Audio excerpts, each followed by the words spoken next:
लोग कहते हैं कि बेटी नहीं बचाओगे तो बहुएं कहाँ से लाओगे। और किसी ने क्या खूब कहा है कि किसान नहीं बचाओगे तो रोटी कहाँ से लाओगे। जी हाँ दर्शकों, नमस्कार। कृषि दर्शन के चौपाल के इस अंक में आपका बहुत बहुत स्वागत है। और हमारे आज के कार्यक्रम का विषय है खरीफ फसलों में खरपतवार प्रबंधन। और हमारे साथ आज इसी विषय पर बातचीत करने के लिए हैं डॉक्टर पी.के. सिंह जी, जो कि प्रधान वैज्ञानिक हैं। साथ ही हैं डॉक्टर आर.पी. दुबे जी, जो कि प्रधान वैज्ञानिक हैं। Doctor VK. चौधरी जी, जो कि वरिष्ठ वैज्ञानिक हैं। और साथ ही हैं डॉक्टर चेतन सी.आर., जो कि वैज्ञानिक हैं। आप सभी का हमारे कार्यक्रम में बहुत बहुत स्वागत है। दर्शकों, हमारे साथ आज कुछ प्रगतिशील किसान भाई भी यहाँ मौजूद है, तो चलिए हम इनसे भी बातचीत करते हैं। आपका क्या नाम है और आप कहाँ से आए हैं? मैडम नमस्ते। मेरा नाम सतीश दुबे, जबलपुर ज़िले के पनागर तहसील से के पास में ग्राम भरदा है। मैं वहाँ का निवासी हूँ और वहाँ मैं खेती करता हूँ। और राष्ट्रीय खरपतवार अनुसंधान केंद्र के जो वरिष्ठ वैज्ञानिक हैं डॉक्टर पी.के. सिंह साहब हैं, मैं इनसे कुछ सवाल करना चाहता हूँ। धान में जो खरपतवार हैं, इसका हम कैसे निदान करें, और ये खरपतवार कौन कौन सी हमें कितना घातक है, कितनी समस्याएं हमें पैदा करती हैं। जी धन्यवाद दुबे जी। सबसे पहले तो मैं इस खरपतवार अनुसंधान निदेशालय में आप सभी का स्वागत करता हूं और दूरदर्शन की टीम का भी स्वागत करता हूं। आपका प्रश्न था कि खरपतवार क्या है और विभिन्न फसलों में जो खरपतवार होते हैं इनका प्रबंधन कैसे करें। मैं आपको बताना चाहूँगा कि हमारे वैज्ञानिक दृष्टिकोण से खरपतवार उन वनस्पतियों को कहते हैं जो हमने क्रॉप लगाई है, उन क्रॉप के अलावा जो भी वनस्पति निकलती है वो खरपतवार की श्रेणी में आता है। ये कई प्रकार के होते हैं, चौड़ी पत्ती वाले खरपतवार, सकरी पत्ती वाले खरपतवार और मोथाकुल के खरपतवार। उसके अलावा इनका एक वर्गीकरण इस प्रकार से भी किया गया है कि बहुवर्षीय खरपतवार, एक वर्षीय खरपतवार और मौसमी खरपतवार। ये खरपतवार नुकसान कैसे करते हैं, ये आपने जो प्रश्न पूछा, ये जो है वो जो खरपतवार हैं वो फसलों के साथ जो है वो उग करके उनके साथ प्रतिस्पर्धा करते हैं पोषक तत्वों के लिए, नमी के लिए, सूर्य के प्रकाश के लिए और स्थान के लिए। और उनके साथ प्रतिस्पर्धा करके इन चीज़ों को अवशोषित कर लेते हैं, चुरा लेते हैं, जिससे फसल की जो प्रारंभिक बढ़वार होती है वो जो है वो धीमी हो जाती है, फसल जो है वो कमज़ोर हो जाती है, उसकी जो कल्ले कम निकलते हैं, बालियाँ कमज़ोर हो जाते हैं, दाने हल्के हो जाते हैं और अंततोगत्वा जो हमारा उत्पादन है वो जो है काफ़ी कम हो जाता है। लगभग 37% तक का नुकसान जो है वो खरपतवारों के द्वारा पाया गया है कि फसलों में किया जाता है। अब जहाँ तक इनके प्रबंधन की बात आती है तो प्रबंधन के विभिन्न आयामों के ऊपर यह खरपतवार अनुसंधान निदेशालय लगातार जो है वो पिछले 35 वर्षों से जो वो राष्ट्रीय स्तर पर काम कर रहा है। और उसमें आपका मुख्य प्रश्न था कि धान की फसल में जो किस प्रकार से खरपतवारों का प्रबंधन करें। तो देखिए, धान मुख्यतः दो तरीके से लगाई जा रही है। एक तो रोपाई विधि द्वारा जो है वो, और दूसरा जो है वो सीधी बुआई के द्वारा जो है वो। तो इसमें जो धान होते हैं, धान में खरीफ की फसल में जो है वो ज़्यादातर खरपतवार आते हैं जो कि चौड़ी पत्ती और सकरी पत्ती के होते हैं, साथ ही मोथाकुल के होते हैं। इसके लिए जो है वो रिकमेंडेशन की गई है कि जो है वो अगर आप रोपाई के द्वारा कर रहे हैं तो एक तो नर्सरी जो आप डालते हैं उस नर्सरी में ध्यान रखें कि खरपतवार जो हों उनको उससे निकाल लें, उनका प्रबंधन कर लें रासायनिक विधि से या यांत्रिक विधि से या हाथ की निदाई से जो वो, जिससे कि जब आप रोपा लगाएं तो उसके साथ जो है खरपतवार खेतों में ना जाए। दूसरा, प्री एमरजेंस के रूप में जो है वो एक दवा है जो है वो, जो कि बेनसल्फुरान प्लस जो है पिटलाक्लोर का मिक्सचर होता है जो है वो, उसका आप प्रयोग कर सकते हैं रोपाई के जो है वो 5 दिन के भीतर जो है वो। या पिटलाक्लोर नामक जो दवा है जो उसका प्रयोग कर सकते हैं जो वो। पोस्ट इमरजेंस के रूप में जो है वो आप अगर प्रयोग करना चाहते हैं तो 20 बारी पैक सोडियम है, उसका प्रयोग कर सकते हैं। इसके अलावा विभिन्न प्रकार के और जो है आजकल जो है रेडी मिक्स जो है वो दवाइयाँ आ गई हुई हैं। और आप जो है वो आपके खेत में जिस प्रकार की जो है वो धान में समस्या है उसके हिसाब से कि चौड़ी पत्ती वाले हैं या सकरी पत्ती वाले हैं या मिक्स खरपतवार हैं, उनके हिसाब से जो संस्तुत दवाइयाँ हैं उनका प्रयोग करें। और जितनी मात्रा में कही गई है, जिस समय पे कहा गया है और जिस तरीके से, इसका ज़रूर किसान भाई ध्यान रखें तो आपकी जो वो फसलों से जो खासकर धान की फसल से जो खरपतवार जो है वो नष्ट हो जाएंगे और आपकी फसल अच्छी होगी और उत्पादन आपका अच्छा होगा। सिंह साहब, आपने हमें बहुत अच्छी जानकारी दी और मैं उम्मीद करती हूँ कि दुबे साहब की समस्या का निराकरण अवश्य हो गया होगा। तो हमारे बीच अभी और भी किसान भाई मौजूद हैं। जी बोले। ये जो हमारी जो धान की क्या उम्र क्या होना चाहिए, किस उम्र में हम इस खरपतवार का प्रयोग करें जिससे हमको अधिक लाभ मिले? जी हाँ, ये भी बहुत ही अच्छा प्रश्न आपका है।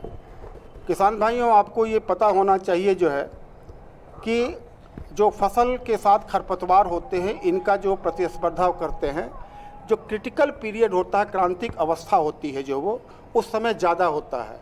और मुख्यतः ये देखा गया है कि 10 से 45 दिन का जो समय होता है, यदि हमने अपनी फसल को जो है खरपतवारों से मुक्त रख लिया तो हमारी जो है वो सबसे उचित टाइम वही है। और उस समय पर अगर हम खेत में जो वो खरपतवारों को प्रबंधित कर देते हैं तो हमारी फसल की जो बढ़वार अच्छी होगी और उसके बाद पैदावार अच्छी होगी। लेकिन जो कुछ दीर्घकालिक फसलें होती हैं उनकी क्रांतिक अवस्था जो थोड़ा ज़्यादा लंबी होती है, जैसे कि आपका गन्ना है, कपास है, तो उनमें जो है वो ये पीरियड जो है 45 के बजाय 70 दिनों तक का रहता है जो वो। लेकिन सामान्यतः जो वो जो खाद्यान्न फसलें हैं उनमें 10 से 45 दिन का क्रांतिक अवस्था होती है। और ये वैज्ञानिक शोध के द्वारा जो पाया गया है कि अगर इस पीरियड, इस दौरान जो वो हम जिस भी विधि से समय काल परिस्थिति के अनुरूप प्रबंधन करते हैं तो उस समय अगर करने पर उसका निश्चित तौर पर लाभ जो है वो हमारी फसल को मिलता है, उत्पादन ज़्यादा होता है। सिंह साहब, आपने बहुत अच्छी जानकारी दी और किसान भाइयों, आप भी अपनी थोड़ी सी सूझबूझ का इस्तेमाल करके कम लागत में बहुत अच्छा उत्पादन प्राप्त कर सकते हैं। और हमारे बीच और भी किसान भाई मौजूद हैं और चलिए उनसे भी बातचीत करते हैं। मैं विकासखंड सूरा के ग्राम गोसमपुर से आया हूँ, किसान सुरेंद्र कुमार झारिया। मेरा सवाल है DSR विधि में धान में खरपतवार प्रबंधन के बारे में जानकारी चाहता हूँ। एक बार आप एक्सपर्ट का नाम और बताएं, आप किससे प्रश्न करना चाहेंगे? चौधरी साहब से। तो चौधरी साहब, आप इनकी समस्या का समाधान बताएं। या धान में जो सीधी बिजाई करते हैं उसमें खरपतवारों की बहुत बड़ी समस्या होती है, क्योंकि सूखे समय में जिस तरह से हम धान को उगाते हैं उस समय खरपतवार भी उग जाते हैं और बहुत प्रतिस्पर्धा करते हैं धान के फसल के साथ में, और इससे हमको बहुत नुकसान होता है। तो इसके लिए तो हमको शुरू में इस तरह से विधि अपनानी चाहिए कि किसी भी प्रकार से बीज के साथ में या खाद के साथ में या पानी के साथ में खरपतवार के बीज हमारे खेतों में नहीं आए।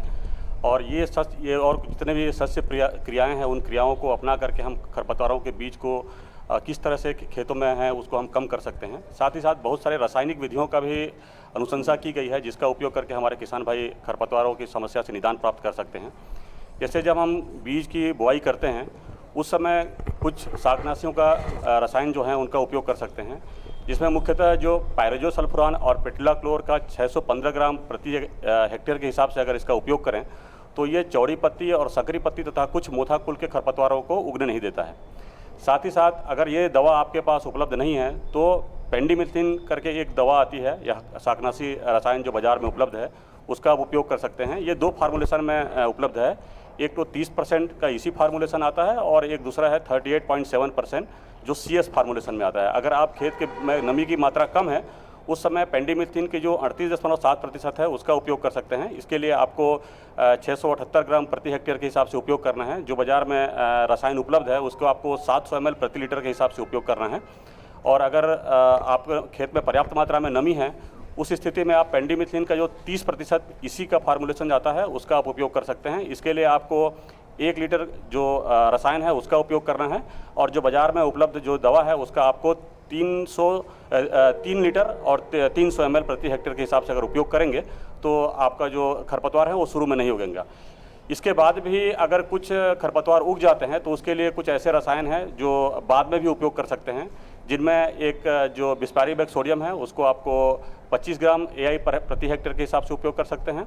और इसकी जो बाज़ार में अनुशंसा की गई है जो मात्रा है वो 100 ml प्रति एकड़ के हिसाब से या 250 ml प्रति हेक्टेयर के हिसाब से उपयोग कर सकते हैं। साथ ही साथ पिनॉक्सिलम का जो OD फार्मूलेशन है उसका भी उपयोग कर सकते हैं। इसकी जो रसायन अनुशंसा की गई है वो आप 22.5 से लेकर 25 ग्राम AI प्रति हेक्टेयर का उपयोग कर सकते हैं। अगर आपको खरपतवारों को पहचानने में समस्या आ रही है कि कौन सा सकरी पत्ती का खरपतवार है या जैसे घास कुल के खरपतवार हैं या मोथा कुल के खरपतवार हैं, तो उसके लिए आजकल बहुत सारे जो रसायन है वो मिक्स होके आ रहे हैं, उनका भी हम उपयोग कर सकते हैं, जिसमें खास करके जो बिस्पैरीबैक सोडियम है और उसके साथ में जो क्लोरीम्यूरान और मेटसल्फुरान है उसकी 43 ग्राम प्रति हेक्टेयर के हिसाब से उसका उपयोग करेंगे। और ये जो रसायन है आपको 18 से लेकर 22 दिन के भीतर में अगर प्रयोग करेंगे तो आपको इसका अच्छा परिणाम मिलेगा। साथ ही साथ और भी बहुत सारे रसायन हैं जिनका मिक्सर आता है, जैसे कि साहिलोफाब ब्यूटाइल और पिनाक्सुलम है, जिसको आपको 135 ग्राम AI प्रति हेक्टेयर, या जो बाज़ार में उपलब्ध है जो दवा, उसको आपको 1 लीटर प्रति एकड़ के हिसाब से अगर उपयोग करेंगे तो आपको इसका बेहतर परिणाम मिलेगा।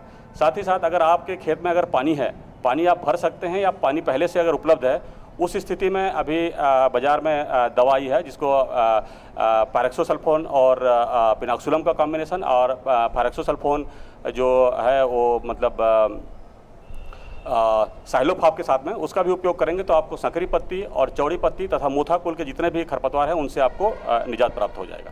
खरपतवार अनुसंधान निदेशालय बहुत अच्छा कार्य कर रहा है। अगर किसान भाइयों आपको भी किसी तरह की समस्या है तो आप अपना निराकरण यहाँ आकर ले सकते हैं। तो हमारे साथ और भी किसान भाई यहाँ मौजूद है, तो मैं आपसे जानना चाहूँगी आपका नाम क्या है और आप कहाँ से आए हैं? जी, मेरा नाम प्रमेंद्र गौतम है। मैं जबलपुर ज़िले के कुंडम तहसील से हूँ, ग्राम कोक्कम से। आपने अपने खेत में कौन सी फसल लगाई है? खरपतवार अनुसंधान के सहयोग से मैंने अपने खेत में कोदो, कुटकी, रागी और सामा की खेती की है। तो आपको किन किन समस्याओं से जूझना पड़ा और यहाँ आकर आपको किस तरह से समाधान बताया गया? मैं खरपतवार के लिए यहाँ पूछना चाहता हूँ डॉक्टर साहब से। बिल्कुल, आप पूछिए, क्या आपकी समस्या है? खरपतवार की समस्या चौड़ी पत्ती, सकरी पत्ती कुछ ज़्यादा आ रही हैं, तो उसके निदान के लिए मैं। आप ये सवाल किन से पूछना चाहेंगे? कृपया आप नाम भी बताएं। दोवे सर से। गौतम साहब, आपने जो प्रश्न किया है कि जो मोटे अनाज हैं और आप उनको लगा भी रहे हैं, उनमें खरपतवार प्रबंधन किस तरह से किया जाए। तो देखिए, खरपतवार प्रबंधन एक ऐसी प्रक्रिया है जो कि फसल बोने के पहले से ही शुरू हो जाती है। तो आपको पहले तो खेत की तैयारी बहुत अच्छे से करनी है, काफ़ी उसकी 4-5 बार जुताई करें, फिर उसको देखेंगे आप कि जो खरपतवार उग आए थे वे खरपतवार अपने आप नष्ट हो जाते हैं।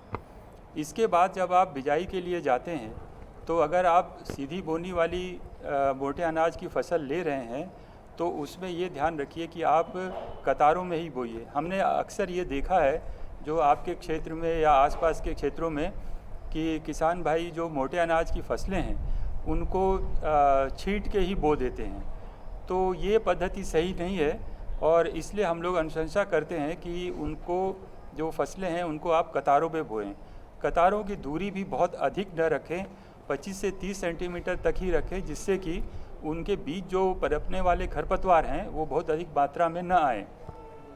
और जो आपने जो खाद वगैरह डालनी है, अगर आप जैविक पद्धति से ये कर रहे हैं तो ये ध्यान रखिए कि जो आप गोबर की खाद या वर्मी कंपोस्ट इस तरह का जो प्रयोग कर रहे हैं तो इनका प्रयोग आप ऐसे करें कि ये पूरी तरह से पकी हो। ऐसा देखने में आता है कि ये जो गोबर की खाद होती है इसमें खरपतवार के बीज बहुतायत पाए जाते हैं। तो अगर आपने अच्छी पकी हुई खाद का प्रयोग किया तो ये समस्या नहीं आएगी। अन्यथा आपने जो खाद डाली है उसी में कई खरपतवार उगने लगते हैं। तो एक तो ये है, और इसके बाद में जो आप भूसा होता है उसको भी कतारों के बीच में अच्छी तरह से एक हल्की मोटी परत बिछा दे, जिससे कि खरपतवार जो उगने वाले हैं उनको सूर्य का प्रकाश नहीं मिल पाएगा। उससे क्या होगा कि वो उनके बीज उग ही नहीं पाएंगे। तो इस तरह से ये पहले से ही हमें कुछ प्रबंधन करना चाहिए। और हमें ये भी देखना है कि जो ये खरपतवार उग रहे हैं ये कब तक हमें इनका नियंत्रण करना है। तो हर एक फसल की जैसे एक क्रांतिक अवस्था होती है, वैसे ही ये जो मोटे अनाज हैं इनकी भी जो क्रांतिक अवस्था है वो पहले 15 से लेके 35-40 दिन तक होती है। तो अगर आपने खरपतवारों का नियंत्रण, चाहे हमने जो अभी विधियां बताई उनसे, या हाथ से निराई गुड़ाई कर, या जो कुछ यंत्र आजकल बहुत ही सस्ते यंत्र उपलब्ध हैं जो व्हील हो वगैरह रहते हैं, उनसे भी आप बहुत कम श्रम लगाकर और ये निराई गुड़ाई उनमें कर सकते हैं। और अगर आप जो रासायनिक पद्धति से इनकी खेती अगर कर रहे हैं तो ऐसा देखने में आया है कि अगर आप जैसे रागी की फसल है तो उसको सीधी बुआई के अपेक्षा अगर आप उनकी नर्सरी तैयार कर लें और 25 दिन की नर्सरी जब हो जाए तो उसको सीधे आपको उसमें पडलिंग नहीं करना है फील्ड में, आप सीधे उसको मौसम देखते हुए जब बारिश हो रही है उस समय में उसको डायरेक्ट कतारों में लगा लें। तो इससे क्या होगा कि आपकी जो खरपतवार जो हैं ये कम उगते हैं और क्योंकि आप नर्सरी जो है वो ऑलरेडी 25 दिन की हो चुकी है और इनमें कुछ रसायन हैं जैसे कि अट्राजिन है या पायरोजोसल्फिरॉन है, इनका प्रयोग आपने रुपाई की उसके 2 दिन के भीतर इनका प्रयोग कर दीजिए जो अनुशंसित मात्रा है। और उसके बाद अगर जो खरपतवार उगते हैं तो वो आप 20 से 25 दिन के आसपास आप जो मेटसल्फिरॉन या उसका कॉम्बिनेशन भी आता है क्लोरीमुरान के साथ में, तो इन खरपतवार नाशी जो रसायन है इनका स्प्रे अगर आप करेंगे तो फसल को कोई नुकसान नहीं पहुंचता है और जो खरपतवार हैं खास करके जो चौड़ी पत्ती वाले खरपतवार या जो मोथा कुल के खरपतवार है उनका भी इससे काफ़ी हद तक नियंत्रण हो जाता है। एक बार जब फसल 40 दिन की हो जाती है और आपने इस अवधि में अगर अच्छे से खरपतवार नियंत्रण कर लिया है तो फिर आप वो जो फसल है इतनी अच्छी बढ़ जाती है कि वो खरपतवार को फिर वो पनपने नहीं देगी। तो इन कुछ बातों का आप ध्यान रखेंगे तो खरपतवार से मोटे अनाज की जो आप खेती कर रहे हैं उसमें समस्या नहीं आएगी। दुबे जी, आपने बहुत अच्छी जानकारी दी। जी हाँ किसान भाइयों, छोटी छोटी बातों को ध्यान में रखकर और समय अवधि को ध्यान में रखकर आप काफ़ी अच्छा उत्पादन पा सकते हैं। और चलिए, हमारे बीच और भी किसान भाई मौजूद हैं जो हमारे साथ अपनी सक्सेस स्टोरी शेयर करना चाहते हैं। तो जी, मैं आपसे जानना चाहूँगी कि आपकी क्या सक्सेस स्टोरी है। मैडम, मैं सन 2000 से मैं राष्ट्रीय खरपतवार अनुसंधान निदेशालय से मैं जुड़ा हुआ हूँ। जब मैं यहाँ निर्देशालय में जुड़ा था यहाँ, तो मेरे पास तो साइकिल में का जो पंचर है ना, वो बनवाने में भी मेरे को बड़ी तकलीफ़ होती थी। लेकिन हमारे यहाँ के जो प्रधान वैज्ञानिक हैं, दुबे जी हैं, सिंह साहब हैं, और भी पहले पूर्व में जो वैज्ञानिक थे उन्होंने बहुत सपोर्ट किया। उस सपोर्ट के चलते चलते मैं 1 एकड़ 2 एकड़ करते करते आज मैं 30-40 एकड़ खेती कर रहा हूँ। ट्रैक्टर से संबंधित मेरे पास पूरे इम्प्लीमेंट हैं और मैंने इसके साथ साथ में इम्प्लीमेंट के साथ साथ में आधुनिक तकनीकी से मैंने खेती करना चालू किया। मेरे पास करीब 10-12 गाय हैं जो मैं हरियाणा पंजाब से लेकर के आया, जिस दूध देने की कैपेसिटी 30-30 40-40 लीटर है। इसके बाद में मैंने दूसरी चीज़ों में हाथ भी आजमाना चाहा, जैसे मैंने वेजिटेबल की खेती की, जिसमें हमने 8-10 एकड़ में मैंने ड्रिप इरिगेशन सिस्टम से और पॉली हाउस टाइप का बना करके, नेट हाउस बना करके मैंने वो खेती भी करना चालू किया। जिसमें मैंने अभी नई खेती अपनाई है, जिसमें हमारा स्ट्रॉबेरी है। अभी हाल ही में अभी मैंने 2 एकड़ के लिए अपना केले के पौधे मंगवाया हूँ, केले लगा रहा हूँ, कुछ मैं गन्ना लगवा रहा हूँ। अभी आगे आने वाला जो समय है हमारा, तो उसमें अभी हम ब्लूबेरी और ब्लैकबेरी वगैरह में हम इसमें जाना चाह रहे हैं और ये निर्देशालय से भी हमें काफ़ी हेल्प मिलती है। वो समय था जब यहाँ की जब टीम जाती थी तो मेरे घर में बैठालने के लिए इनके लिए गुंजाइश भी नहीं होती थी, कुर्सी भी नहीं होती थी। आज इन्हीं का कहना चाहिए कि यहाँ के हमको इतना अच्छा हाथ था इनका कि आज हम 40-50 एकड़ खेती कर रहे हैं, अच्छे से रह रहे हैं, अच्छा मकान है, गाड़ी घोड़ा है, पूरी सारी व्यवस्थाएं हैं।